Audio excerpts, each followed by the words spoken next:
The world watched with bated breath as tensions between nuclear-armed neighbors India and Pakistan escalated to a new high. On May 6th and 7th, 2025, India launched a series of missile strikes against targets within Pakistan. This operation, codenamed SINDOOR, marked a significant escalation in the already volatile relationship between the two South Asian nations. The world held its breath, fearing a larger conflict. The operation sent shockwaves across the international community. It raised urgent questions about the future of peace and stability in the region. This essay delves into the events leading up to Operation SINDOOR. It examines the perspectives of both India and Pakistan. It analyzes the repercussions of this dangerous escalation. The immediate trigger for Operation SINDOOR was a horrific terrorist attack in Indian-administered Kashmir. On April 22, 2025, a group of militants unleashed terror on innocent civilians. Their target, a convoy of tourists visiting the picturesque region. The attack left 26 people dead, most of them tourists.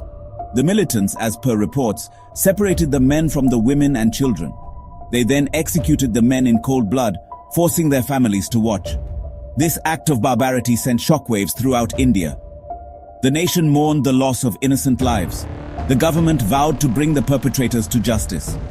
India pointed fingers at Pakistan, accusing its neighbor of harboring and supporting the militants. India, reeling from the brutality of the Kashmir terror attack, decided to respond with force. The Indian government announced that it had carried out airstrikes against what it claimed were terrorist camps operating within Pakistan.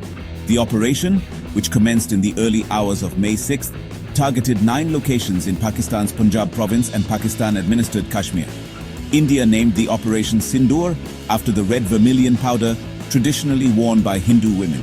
This symbolism, heavy with cultural and religious connotations, underscored the gravity with which India viewed the situation.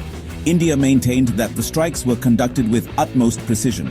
They emphasized that only terrorist camps were targeted, avoiding any civilian or military installations. Pakistan, however, presented a starkly different narrative. They disputed India's claims of targeting only terrorist camps. Pakistan reported significant civilian casualties as a result of the strikes.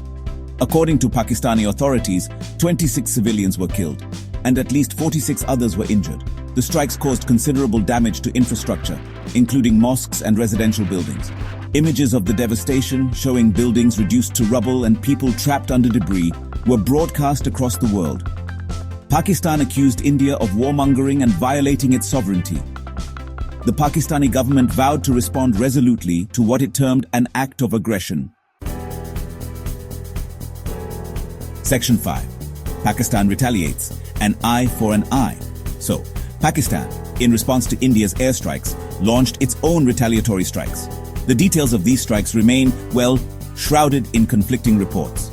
Pakistan claimed to have shot down 5 Indian Air Force planes and 1 drone. India, however, denied these claims, stating that no aircraft were lost. The situation on the ground remained tense. Cross-border shelling between the two armies resulted in further casualties. 13 civilians were reported killed and 43 wounded on the Indian side of the line of control, while at least 6 were killed in Pakistan-administered Kashmir. The escalating violence raised serious concerns about the potential for a full-blown war between the two nuclear-armed neighbors. In the aftermath of the airstrikes and the subsequent retaliation, India implemented a series of measures that further escalated tensions with Pakistan. India shut down the Wagah border, the only functional land crossing between the two countries, effectively suspending all trade and travel.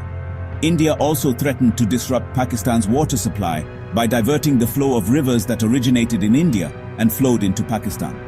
Additionally, India conducted civil defense drills across the country, preparing for the eventuality of a larger conflict. These actions, perceived as provocative by Pakistan, further heightened the risk of a full-scale war. The recent escalation of tensions between India and Pakistan is deeply rooted in the long-standing dispute over Kashmir. The Himalayan region of Kashmir has been a bone of contention between the two countries since their independence in 1947. Both India and Pakistan claim the region in its entirety. The two countries have fought 2 of their 3 wars over Kashmir.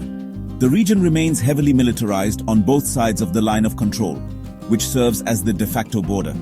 The unresolved Kashmir conflict has been a major impediment to peace and stability in South Asia. It continues to fuel mistrust and animosity between India and Pakistan. The international community reacted with alarm to the escalating tensions between India and Pakistan. The United Nations Secretary-General called for both sides to exercise maximum restraint and to engage in dialogue to de-escalate the situation. The United States, a key player in the region, urged both India and Pakistan to resolve their differences through peaceful means. China, a close ally of Pakistan, called for peace and stability in the region.